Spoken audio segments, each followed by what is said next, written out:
கோடிகளில் சம்பளம் வாங்கக்கூடிய நடிகர்கள் எல்லாமே இந்த கொகைன், ஹெராயின், ப்ரௌன் சுகர் ரெண்டு ஒரே பேர் தான். இந்த பொருள்களை பயன்படுத்துகிறவர்களாக இருக்கிறார். ஸ்ரீகாந்த் கொகைன் தொடர்ச்சியாக உபயோகப்படுத்துகிற ஒரு நபர். இவருக்கு திமுக பின்னணியிலிருந்து தான் போலீஸ் பிடிச்சிருக்காரு. நேராக உதயநிதிக்கு போன போட்டிருப்பார். பிரசாத் வித்த பட்டியலை பூரா எடுத்துட்டாங்க. இது பார்த்தா எல்லாம் பின்னாடி பூரா கருப்பு ஜாப்பா இருக்கு. இவர் ஒண்ணுதான் நடுவில் வெள்ளை இருக்கு. ஸ்ரீகாந்துக்கு பாலிடிக்ஸ் இல்ல. இந்த மாதிரி வெள்ளி தட்டுல கொக்கைன் வந்து பரிமாறப்படுது அப்படின்னு சொல்லிட்டு குற்றச்சாட்டுலாம் வச்சாங்க இல்லையா? இரவு பார்ட்டினால நடிகைகளும் நடிகர்களும் சேர்ந்து கூத்தடிப்பதான் இரவு பார்ட்டி. எல்லா பெண்களும் அது குடிக்கிறாங்க. டின்னர்னா காக்டெயில் டின்னரை எல்லா நடிகர்களும் குடிக்கிற போது நடிகைகளும் குடிக்கிறாங்க. அதுல கொகைன் கலக்கப்பட்டது. உடலுறவுக்கான கிரியா ஊக்கி ஒரு 5 வயக்கரா. கொக்கைன் வந்து உடலுறவுக்கு பயன்படுது. ஆமா, 5 வயக்கரா அவுக்கு சமமானது. திரைப்பட வாய்ப்பு கேட்டு வருகிற அழகான பெரிய இடத்து பெண்கள், தேவதைகள் எல்லாம் இத மீண்டும் மீண்டும் இந்த நடிகர்கள் தேடி வருவதுக்கு தான் காரணம். விஐபி மசாஜ்னு ஒரு மசாஜ் இருக்கு. அது என்ன? செக்ஸ் மசாஜ் தான். ஆனா நீங்க நிர்வாணப்படுத்தி மேல டவலை விரிச்சு நீங்க தாய்லாந்து என்ன நடக்குது அது சென்னையில் நடக்குது. டாப் தமிழ் நியூஸ் பார்வையாளர்களுக்கு வணக்கம். இன்றைய சிறப்பு நேர்காணலில் நம்முடன் இணைந்திருப்பவர் மூத்த பத்திரிகையாளர் திரு தமிழா பாண்டியன் அவர்கள். சார் வணக்கம். வணக்கம். ஸ்ரீகாந்த் தமிழ்நாட்டு ஹீரோக்கள் ஒரு அடைமொழினா இவரை வந்து சாக்லேட் பாய் அப்படின்னு சொன்னாங்க. அவரை வந்து இன்னைக்கு இந்த கஞ்சா பாய், போதை பாய் அப்படின்ற மாதிரி ட்ராவல்லாம் பண்ணிட்டு இருக்காங்க. விலை மதி ரொம்ப அதிகமான போதைப் பொருள் அது கொக்கைன் அப்படின்னு சொல்றாங்க. எப்படி பாக்குறீங்க இந்த ஒரு கேஸ்? நீங்க முதல்ல ஸ்ரீகாந்துக்கு கொகைன் கொடுத்த பிரசாத் அதிமுகவில் ஒரு நிர்வாகி. இவர் 1 கிராம் 12,000 ரூபாய்.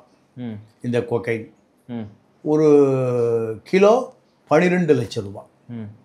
இதை பெங்களூரிலிருந்து வரவழைத்து தமிழ்நாட்டில் இருக்கிற எல்லா நட்சத்திரங்களுக்கும் நான் கொடுத்துருக்கேங்கிறார். காவல்துறை ஸ்ரீகாந்தில் ஆரம்பித்து ஸ்ரீகாந்தோடு முடித்து கொண்டு இப்போ காவல்துறை அந்த ஸ்ரீகாந்துக்கு சப்ளை செய்கிற பிரசாத் எப்படி மாட்டினார்னா அஜய் வாண்டையார் வழக்கில் மாட்டுறார். அதுவரை இந்த கோக்கைன் போதை வியாபாரத்தை நார்கோட்டிக்ஸ் டிபார்ட்மெண்ட் கண்டுகொள்ளவே இல்லை. இதை கண்டுக்கவே இல்லை. இதுக்கு ஒரு உளவுத்துறை இருக்கு, நார்கோட்டிக்ஸ் ஸ்பெஷல் டீமே இருக்கு. இந்த டீம் இத பிடிப்பதற்கான அதிகாரம் இல்லாமல் கை கட்டப்பட்டிருந்தது. நீங்க தாராளமா அது புழங்குது. நீங்க சினிமா நடிகர்கள் நடிகைகள் நடக்கிற இரவு பார்ட்டியில காக்டெயில், அதாவது பிராண்டி, விஸ்கி, ஒயின், ரம்மு, ஜின்னு, இந்த கலக்கல்ல கொகைனும் கலக்கப்படுகிறது. ஏன் இது கலக்கப்படுதுன்னா, இது நீங்க மது போதை தெளிந்த பிறகும் கொகைன் போதை தொடர்ந்து இருக்கும் 15 நாள். அதே போல நீங்க உடலுறவுக்கான கிரியா ஊக்கி ஒரு 5 வயக்கரா. கொக்கைன் வந்து உடலுறவுக்கு பயன்படுது. ஆமா, 5 வயக்கரா அவுக்கு சமமானது. இதுதான் இந்த திரைப்பட வட்டாரத்துல ரொம்ப டிமாண்ட் அந்த பொருளுக்கு. திரைப்பட வாய்ப்பு கேட்டு வருகிற அழகான பெரிய இடத்து பெண்கள், தேவதைகள் எல்லாம் இத மீண்டும் மீண்டும் இந்த நடிகர்கள் தேடி வருவதுக்கு தான் காரணம். இதுதான் காரணம். நீங்க கொகைன் பயன்பாடு அந்த பிரசாத் சொல்றான் பல காந்துக்கள், இந்த காந்துக்கள்லாம் பிரசாந்துக்கான அடிமைகள். ஏன்னா மதுவும் கிடைக்குது, மாதுவும் கிடைக்குது, சூதும் கிடைக்குது, எல்லாம் கிடைக்குது. நீங்க 45 நாள் அதனுடைய உடம்புல அதனுடைய தாக்கம் இருக்கும். இப்போ மாட்டினது ஸ்ரீகாந்த் அவர்கள் மட்டும்தான். ஆமா, மாட்டாம இருக்குது இன்னும் எவ்வளவு பேரு, பல காந்துகள் இருக்காங்க. அங்க போக முடியாது. ஏன் போக முடியாதுன்னா அங்க ஒரு பெரிய அரசியல் இருக்கு, ஒரு பொலிட்டிக்கல் பேக், பெரிய பொலிட்டிக்கல் பேக்ரவுண்ட் இருக்கு. அங்க போகவே முடியாது. இப்ப இவர் ஏடிஎம்கே பின்னணி யாரு? பிரசாந்த். பிரசாந்த் வந்து அதிமுகவினுடைய ஐடி விங்கு ராஜ் சத்தியனுக்கு நெருக்கமானவர். ஓஹோ. நீங்க என்ன நடக்குதுன்னா நுங்கம்பாக்கத்துல தான் அந்த பார்ல சண்டை வருது. என்ன சண்டைனா திமுகவை சேர்ந்த டிஆர் பாலுவுடைய ஆதரவாளர்கள், அமைச்சர் ராஜாவுடைய ஆதரவாளர்கள் ஒரு நிலத்தை வாங்குறான் ஈசிஆர்ல. ஒரு நிலம் 50 கோடி ரூபாய் நிலம் விற்கப்படுகிறது. அது யாருடைய நிலம்னா இப்ப ராஜ்சபா எம்பி ஆனால தனபால் அவருடைய நிலம்.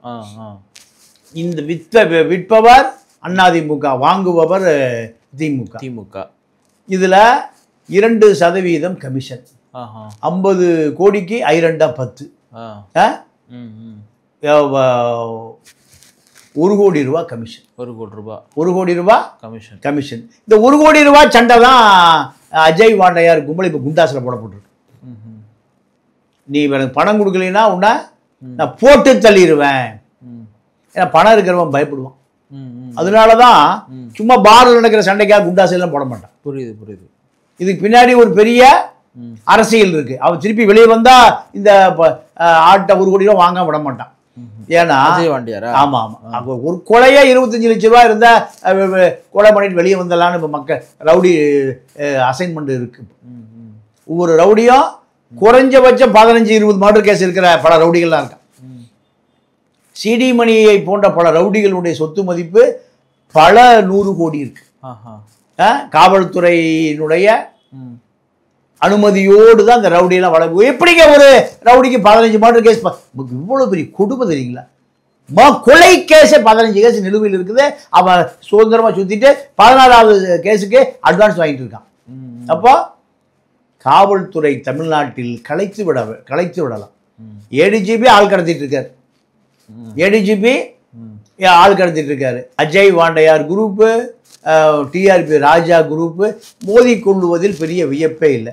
கடைசியா பிரசாந்த் ஏதாவது தொடர்ந்து விசாரிக்கிற போது நான் கோகைன் சப்ளை பண்றேன், என்னுடைய தொழில் அதுதான், கிராம் 12,000 ரூபாய் ஒரு கிராம். இது என்னுடைய தொழில். காஸ்ட்லியானது. வைரத்தை விட அதிகமான வியாபாரம். அப்போ யாரு குற்றவாளின்னு தேடி பிடிக்கிற போது அந்த குற்றவாளி எங்க ஒளிஞ்சிருக்காருன்னா பிரசாந்த். இந்த பிரசாந்த தொடர்கிற பொழுது பிரசாந்துக்கு பின்னணியில பல நடிகர்கள் வர்றாங்க, ஸ்ரீகாந்துகள் வர்றாங்க. இந்த ஸ்ரீகாந்த அதிமுக பின்னணி இருக்கிற காரணத்தினாலதான் கைது செய்து இப்ப அவர் சிறைப்படுத்தப்பட்டிருக்கார். சரி, இப்போ பிரசாத்துடைய ஒரே கஸ்டமர் ஸ்ரீகாந்த் தானா? இல்லையே. இது போன்ற நிறைய குற்றவாளிகள் இருக்காங்க. இந்த குற்றவாளிகளை என்ன பண்ணணும்? காவல்துறை நெருங்கணும். காவல்துறை நெருங்கவே இல்லை. என்ன காரணம்? அவர்களுக்கு பின்னணியில் ஒரு பெரிய அரசியல் இருக்கு. இந்த அரசியல் இருக்கிற காரணத்தினால அவர்களை நெருங்க முடியல. இதுதான் இப்போ ஸ்ரீகாந்துடைய வழக்கு. இந்த கொகைன் எங்க தயாராகப்படுது, எங்க உற்பத்தி ஆகப்படுது, எங்க கடத்தப்படுகிறது, இதெல்லாம் மிகப்பெரிய சர்வதேச நெட்வொர்க். நீங்க ஹாலிவுட், பாலிவுட், கோலிவுட் இதுல அதிகபட்சம் ராஜபோதையோடு இருக்கக்கூடிய கோடிகளில் சம்பளம் வாங்கக்கூடிய நடிகர்கள் எல்லாமே இந்த கொகைன், ஹெராயின், ப்ரௌன் சுகர் 2 ஒரே பேர் தான். இந்த பொருள்களை பயன்படுத்துகிறவர்களாக இருக்கிறார்கள். ஆனா நார்கோட்டிக்ஸ் இருக்கக்கூடிய ஸ்பெஷல் டீமு இவர்களெல்லாம் நெருங்கி போகவே முடியுது. அவர்களுக்கு வேலையே எல்லாம் போச்சு. ஏன்னா அவர்கள் பூரா மிகப்பெரிய அதிகார மையத்தில் இருக்கிறார்கள். அதே போல ஏவிஎஸ்ன்னு ஒரு டிபார்ட்மெண்ட் இருக்கு சிந்தாதிரிப்பேட்டையில். அவர்கள் இந்த ஸ்பாக்களுக்கு மாமூல் வசூல் பண்றது அவர்களுக்கு வேலை. விஐபி மசாஜ்னு ஒரு மசாஜ் இருக்கு. அது என்ன? செக்ஸ் மசாஜ் தான். அதுக்கு பேர் என்ன மசாஜ்? VIP massage. ஒரு ஆணை நீங்க நிர்வாணப்படுத்தி மேல டவலை விரிச்சு, நீங்க தாய்லாந்து என்ன நடக்குதோ அது சென்னையில் நடக்குது. தாய்லாந்து பாட்டையால என்ன நடக்குதோ அது இங்க அப்படியே நடக்குது சென்னையில். ஏதாவது வழக்கு போட்டு ஏதாவது பார்த்துருக்கீங்களா? வழக்கே இல்லை. 1000க்கும் மேற்பட்ட ஸ்பாக்கள் சென்னையில் ரகசியமாக இயங்கி கொண்டே இருக்கு. அப்போ இதுக்கெல்லாம் காவல்துறைக்கு என்ன வேலைன்னா அங்கே ஒரு அரசியல் இருக்கும். நீங்கள் இப்போ டாஸ்மார்க் இருக்கு, ஆமாம், டாஸ்மார்க்கு 24/7 24/7 உண்மையாகவே சட்டப்படி 24 மணி அது செயல்படணுமா? 12 மணிக்கு திறக்கணும் காலையில், ராத்திரி 10 மணிக்கு மூடிடணும். ஆமாம், ஆனால் என்ன நடக்குது? பிளாக்ல விற்கிறாங்க. முன்னாடி பூட்டியிருப்பான், பின்னாடி திறந்துருப்பான். இதே தான் ஸ்பாவுக்கும், இதே தான் கொக்கைனுக்கும், இப்படி போதை கஞ்சாவுக்கும் இதே தான், கஞ்சாவுக்கும் இதே தான். அப்போது இதையெல்லாம் யார் கட்டுப்படுத்துவது? அப்பாவி மக்கள் பாதிக்க, கல்லூரி மாணவன் பாதிக்கப்படும். இப்போ இந்த கஞ்சா கேஸு, நார்கோட்டிக் கேஸில் பிடிச்சு ஜெயிலில் இருக்கிற பாதி பேர் கல்லூரி மாணவன், கல்லூரி மாணவர்கள் தான் மாற்றான். இப்போ ஸ்ரீகாந்த் வந்து இதில் சிக்க வைச்சப்பட்டார்னு பார்க்குறீங்களா? இல்லை இல்லை இல்லை, சிக்க வைக்கலாம், அதெல்லாம் முட்டாளு. அதாவது அரசியல்ல அயோக்கியனுடைய கடைசி புகலிடம் அரசியல். இந்த அயோக்கிய உருவாக்குற கருத்து தான் சிக்க வைக்கப்பட்டார், மாற்ற வைக்கப்பட்டார்.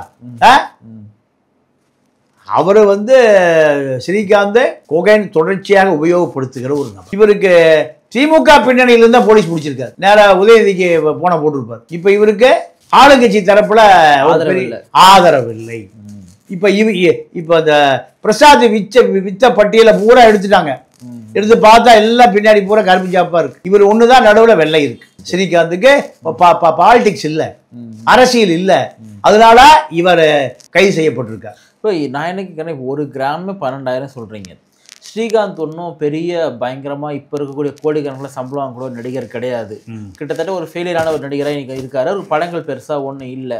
அந்த நபருக்கு இது போனதெல்லாம் எப்படி கிடைக்குதுன்னா, இப்போ மற்றவங்களாம் இருக்காங்களே, பாடிக்கிறதுக்கு வந்து ஒரு குற்றச்சாட்டு வச்சாங்க. என்னென்னா வந்து இந்த மாதிரி வெள்ளி தட்டில் கொக்கைன் வந்து பரிமாறப்படுது அப்படின்னு சொல்லிட்டு குற்றச்சாட்டுலாம் வச்சாங்க இல்லையா? அதை எப்படி பார்க்குறீங்க அதை? சார், அதாவது நான் திருப்ப அதை சொல்லுறது அதுதான். அரசியல் இருந்தால் அங்கே காவல்துறை போகாது, பயம். அரசியல் இல்லைன்னா காவல்துறை. நீங்கள் நான் பல சிபிஐ வழக்குகளில் சென்சிட்டிவான வழக்கு, நீங்கள் சங்கரசுப்பு மக வழக்கு, இதில் அசோக்குமார் செங்கதிர்னு ஒரு டிஎஸ்பி சிபிஐயில் ரொம்ப ஆர்வமாக இருக்கார் குற்றவாளி கண்டுபிடிக்கிறது. அசோக்குமார் இப்போ டிஜிபியாக இருந்து ரிட்டையர் ஆனார். அசோக்குமார் ஜாங்கிட்டால் கொண்டு வரப்பட்டவர். இதை விசாரிக்காத, அடுத்த கேஸை பாரு, இந்த வேற வேலையை பாரியா இப்படி. அப்போ இப்படி சிபிஐக்குள்ள குருவிலான ஒரு டிஎஸ்பி வேலையே வேணா தூக்கி போட்டு போயிட்டார். குருவிலான ஒரு அதிகாரி. ஏன்னா தமிழரசின்னு சிபிஐயில் இருக்கக்கூடிய ஒரு டிஐஜி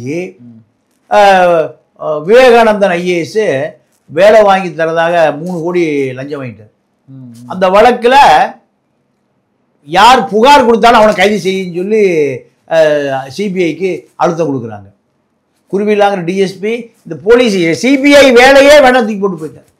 அப்போ சிபிஐலே இப்படி இருக்கு, அப்போ சிபிசிஐடியில் எப்படி இருக்கும், கிரைம் பிரான்ச்சில் எப்படி இருக்கும்? இல்லை, இன்றைக்குமே இந்த சினிமா வட்டாரங்கள் நடக்கக்கூடிய இந்த நைட் பார்ட்டி அதெல்லாம் வந்து இந்த கொகைன்லாம் பரிமாறப்படும். கொகைன் இல்லாமல் எந்த பார்ட்டி நடப்பதில்லை. மது வந்து விடிஞ்சா போதை தெரிஞ்சிடும். ஆனால் கொகைன் 15 நாள் அந்த ராஜ போதை இருக்கு. வாசம் அடிக்காது, விட்டில் பூச்சிகளை உல்லாசம் அனுபவிக்கலாம். இது எல்லாத்துக்குமே ரா மெட்டீரியல் இந்த கோகைன்.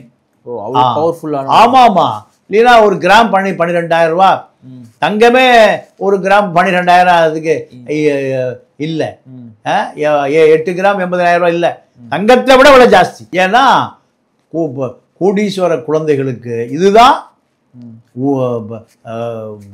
ரம்மு ஜின்னு, அதாவது வெளிநாட்டு மது பானங்களை விட போதை தரக்கூடிய மல்டி பர்பஸ். கவர்மெண்ட் வந்து இப்போ நார்கோட்டிக்ஸ் வந்து சென்ட்ரல் கவர்மெண்ட்டும் பார்க்குறாங்க, ஸ்டேட் கவர்மெண்ட்டும் பார்க்குற 2 பேருமே பார்க்குறாங்க. நடிகர்கள் வந்து பயன்படுத்துறது இது எல்லாமே வெகுஜன. இப்போ ரோட்டில் ஒரு பையன் போகிறான்னா உடனே போலீஸ்கார் நிறுத்தி கஞ்சா வச்சு இந்த பாக்கெட்டில் தர்றா சொல்கிறான், அடிச்சு வாங்கிடுறாங்க. இவங்ககிட்டலாம் போக மாட்டாங்களே, ஒரு கஞ்சா குடிக்கிறாங்க. இல்லைங்க, அவங்க 5 கோடி ரூபா லேண்ட் குரூசரில் போகிறாங்க. எவ்வளவு? 5 கோடி ரூபா. 5 கோடி ரூபா, குறைந்தபட்சம் ஒரு 2 கோடி ரூபா 3 கோடி ரூபா காரை குறைவாக இவர்களை உபயோகப்படுத்துது. ஒரு படம் ஹிட் ஆச்சுன்னா ஃபைனான்ஸ் போட்டால் என்ன பண்ணுறான், 10 பவுன்சரு ஒரு லேண்ட் குரூஸ் வாங்கிடுறான்.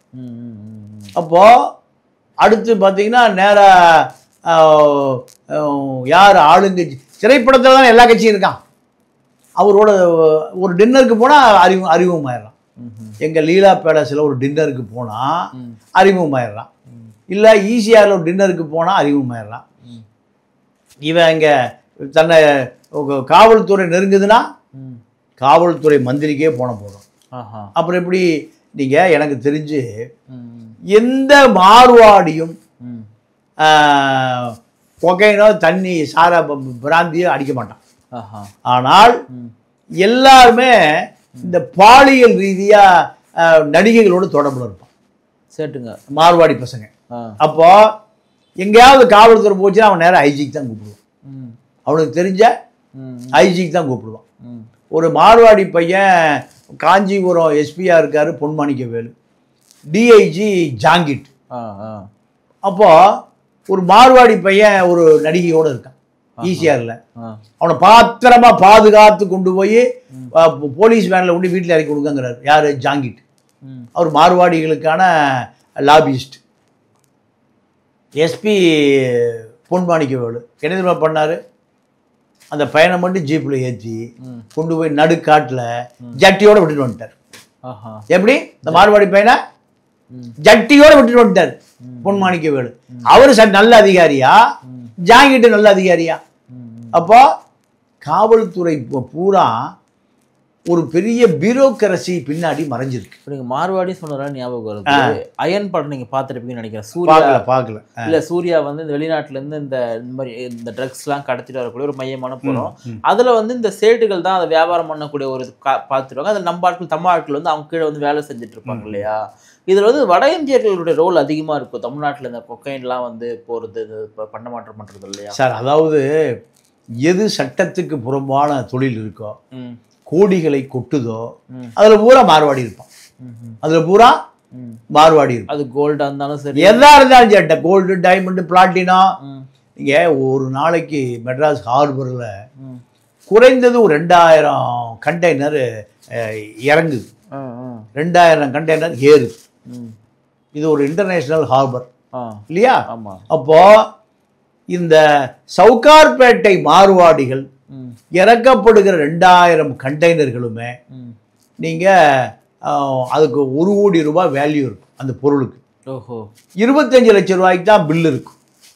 75 லட்சம் ரூபாய் வரி ஏய்ப்பு. சில அதிகாரிகளுக்கு கையூட்ட கொடுத்து 1 கோடி ரூபாய் சரக்க எவ்வளவுக்கு இறக்குவான்? 25 லட்சம் ரூபா தான் வேல்யூ போட்டு இறக்குவான். அப்படி ஒரு நாளைக்கு 2000 கண்டெய்னர் 75 லட்சம் கணக்கு போடுங்க. ஒரு நாளைக்கு எங்கேயோ போகுது சார், 10,000 கோடி. நீங்க இந்த சென்னை வந்து ஒரு 200-300 வருடங்களுக்கு முன்பு தலித் மக்களும் மீனவர்களும் குடியிருந்த கிராமம்.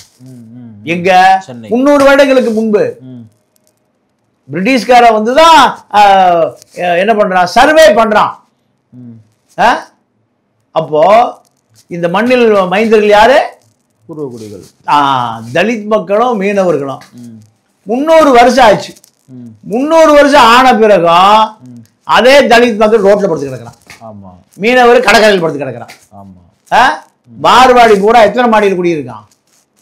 எல்லா பில்டிங்கும் அவனுதான். பாசியம் கன்ஸ்ட்ரக்ஷன், ஜெயின் பில்டர்ஸ்.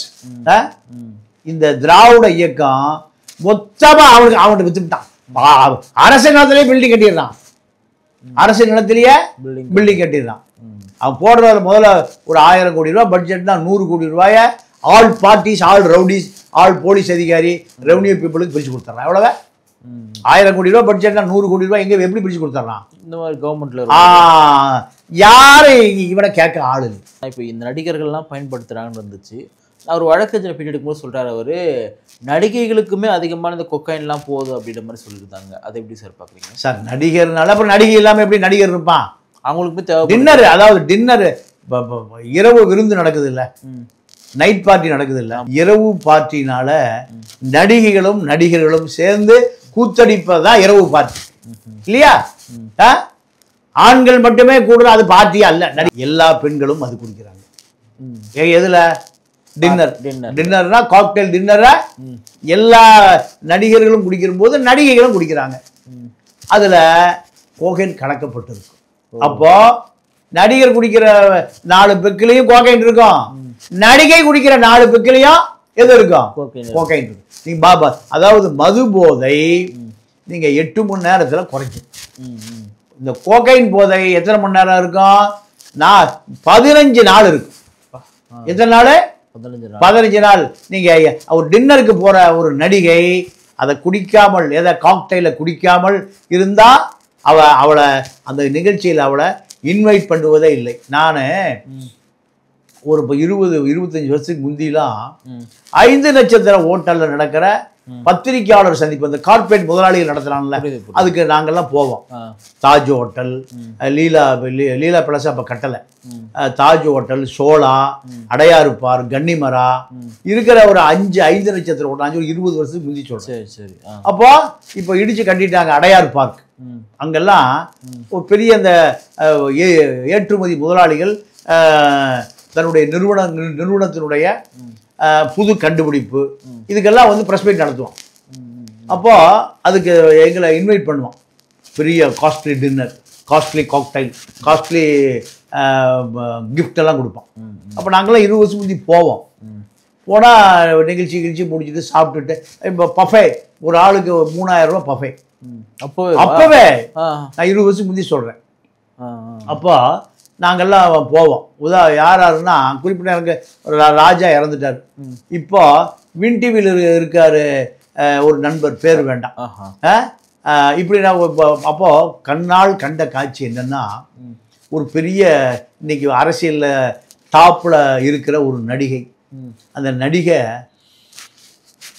ஃப்ளாட் ஆகி நடக்க முடியாம அப்படியே இன்னொரு நடிகர் ஒருத்தர் அள்ளி தாவி அப்படியே நான் கூட்டிட்டு போறாரு.